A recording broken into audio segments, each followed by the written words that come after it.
Bonjour, je m'appelle Laurent Aubel, je suis le gérant de la société ABT, les couvreurs occitans, et j'ai décidé de faire cette vidéo pour vous expliquer ce qu'est l'isolation thermique par l'extérieur de la toiture. Donc, c'est une isolation qu'on va mettre en place quand on a des plafonds, par exemple comme celui qui est en arrière-plan derrière moi, et qu'on veut conserver la charpente et les chevrons apparents, et qu'on ne désire pas donc isoler par dessous.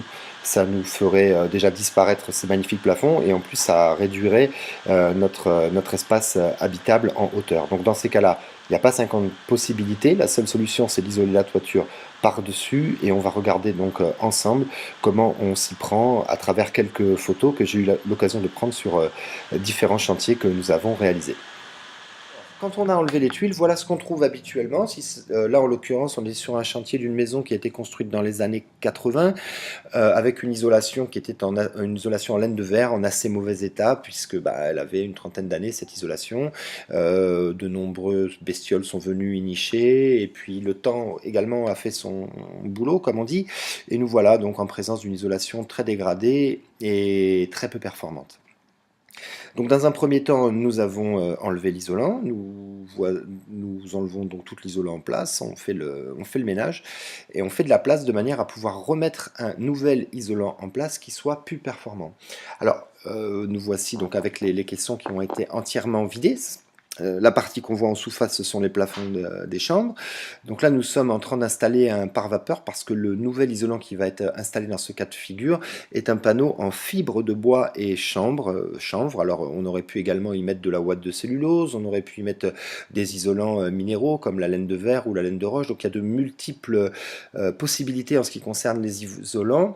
Moi, j'aime bien travailler avec la laine de chanvre et bois, puisqu'elle a un très bon déphasage et garantit un très bon confort d'été, parce que très souvent ces chambres mansardées, ou quand on a des habitations qui sont comme ça sous toiture, sont des pièces qui sont très chaudes l'été, c'est pas très confortable. Donc j'opte toujours pour un isolant quand le budget le permet, qui a un très bon déphasage. Donc là, en l'occurrence, ce sera une isolation en chanvre et fibre de bois, avec notre partenaire Isonat. Donc voilà la mise en place donc des panneaux en chanvre et fibre de bois. Nous voilà maintenant avec sur cette diapo là les caissons qui sont entièrement remplis de chanvre et de fibre de bois. Donc là, on a mis une épaisseur de 18 cm, hein, c'est le panneau qu'on est en train de couper donc, à la tronçonneuse, parce ils sont très épais, et puis c'est un isolant qui est quand même très résistant, et qui est pas si simple que ça en fait à couper. Donc nous le coupons à la tronçonneuse. Donc sur cette diapo, là, on aperçoit tout au premier plan, donc c'est une isolation en ouate de cellulose qui a été mise en place. C'est également un très bon isolant, fait à partir de matériaux recyclés, et qui permet d'obtenir lui aussi un très bon confort d'été. Voilà, la première phase, il s'agit d'utiliser l'espace qui était disponible dans la charpente pour isoler. Ensuite, puisque les normes d'aujourd'hui ne sont pas suffisantes, il va falloir rajouter une deuxième couche d'isolant. Et comme on isole par l'extérieur, eh bien, on va rajouter, alors ça peut être un panneau. Là, en l'occurrence, sur la photo, il s'agit d'un panneau Effisarking de notre partenaire Effisol, qui est un panneau donc de polyuréthane qui offre l'avantage d'être très résistant et très léger, et d'apporter une excellente isolation pardon, en ce qui concerne le confort d'hiver. Mais on aurait pu également utiliser, comme sur cette diapo, un panneau en fibre de bois. Là, en l'occurrence, il s'agit d'un panneau en fibre de bois de chez Pavatex, qui permet d'obtenir également un complément d'isolation absolument parfait, parce qu'il vient se poser à la perpendiculaire de l'isolant qui a été mis dessous, et qui vient recouvrir complètement les éléments de charpente, et qui garantit ainsi absolument aucun pont thermique. On appelle pont thermique des endroits qui seraient des fuites ou des ruptures dans l'isolant. Là, vous voyez qu'il y a un silicone qui dégorge, parce que ce panneau sert également d'écran sous toiture et d'écran parapluie. Donc, à l'assemblage, avant de le visser, on y place un silicone, et cela garantit également une très bonne étanchéité à l'air, puisque vous savez sans doute que les entrées d'air qu'on sent dans les plafonds rampants, parfois par les trous des spots ou ce genre de choses, c'est beaucoup de froid qui arrive dans la maison. Il faut absolument éviter ce genre de choses. Donc là, en l'occurrence, on assure une étanchéité parfaite à l'eau et à l'air par la mise en place d'un silicone à la jonction sur ce type de panneau. Sur un panneau Effisarking en ouate de cellulose, par contre, en polyuréthane, par contre, comme c'est le cas sur cette diapositive, l'étanchéité à l'air ne se fera pas à l'aide de silicone, mais à l'aide d'une bande adhésive en aluminium, et c'est ce qu'est en train de placer Michael sur cette photo. Voilà, donc sur cette diapositive suivante, on voit que les panneaux EFI Arking ont été posés partout. On voit qu'on n'a absolument aucune rupture dans l'isolation. La couverture est absolument parfaite. Alors, bon, nous, chez les couvreurs excitants, en plus, on fait un petit peu de zèle puisqu'on fait également les débords de toit qu'on recouvre avec l'isolant pour être sûr qu'on n'aura pas d'entrée d'air froid dans la maison et pour être sûr d'avoir une performance optimum de votre isolation. Là, au premier plan, on voit un trou qui va tout simplement servir à venir poser une fenêtre de toit.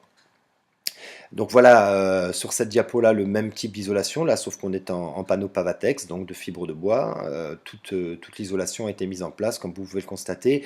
Il n'y a aucun trou, aucun pont thermique. Au second plan ou à l'arrière-plan, on voit quelques tuyaux PVC qui dépassent. Il s'agit tout simplement des évents de plomberie, donc qui ont besoin de ressortir sous les tuiles. Donc on les a laissés sortir et on a assuré l'étanchéité de ces évents avec un silicone entre l'isolant et le PVC.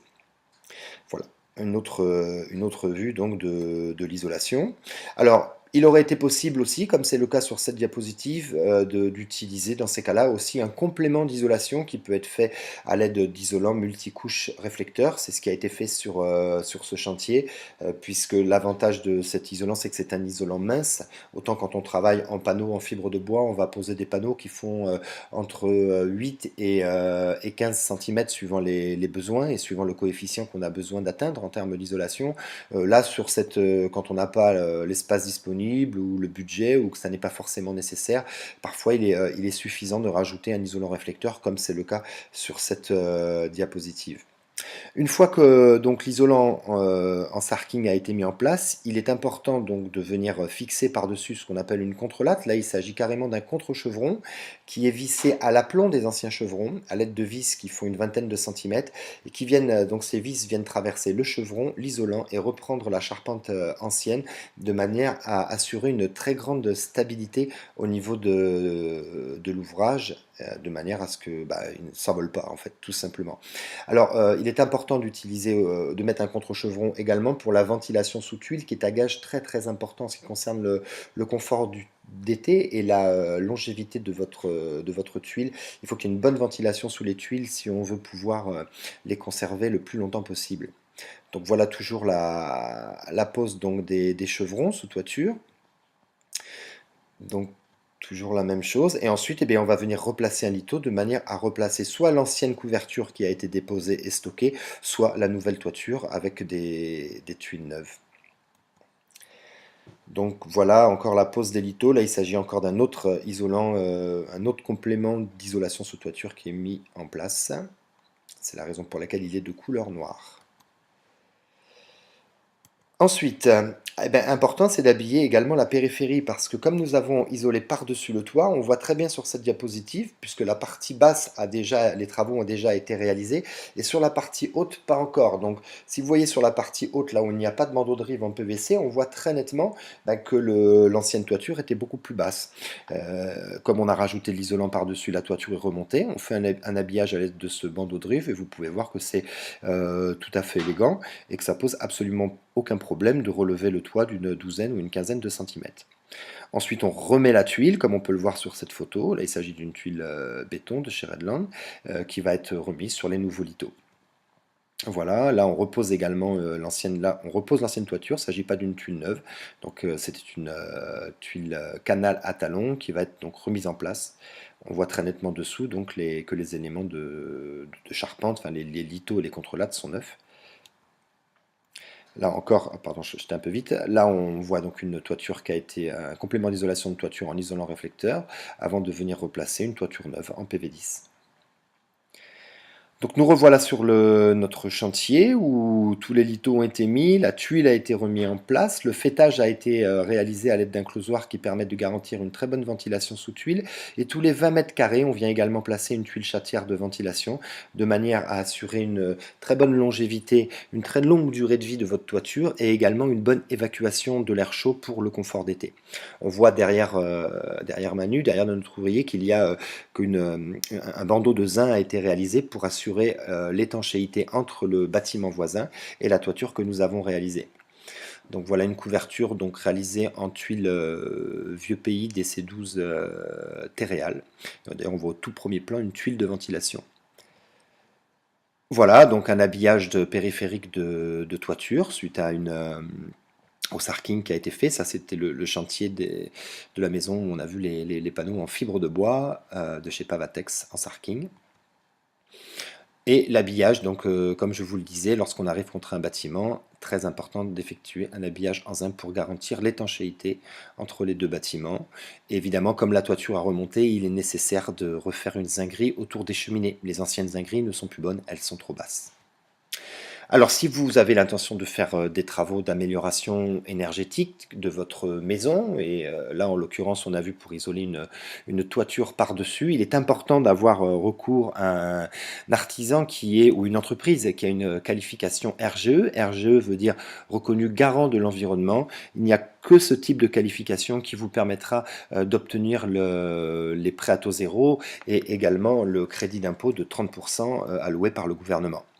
Nous, chez les couvreurs occitans, nous avons choisi d'être labellisés donc RGE par le biais de l'ACAPEB et nous sommes également labellisés éco-artisan, ce qui est un gage de qualité en ce qui concerne votre choix d'entreprise. Faites bien attention à avoir affaire à des artisans labellisés. Voilà, bah, écoutez, je vous remercie de votre attention. J'espère que cette vidéo vous aura permis d'acquérir de nouvelles connaissances ou vous permettra du moins d'y voir plus clair en ce qui concerne l'isolation de la toiture par l'extérieur. Voilà, merci de votre attention. Vous pouvez avoir bien sûr plus d'informations sur notre site www.couvreuroccitan.fr. À bientôt.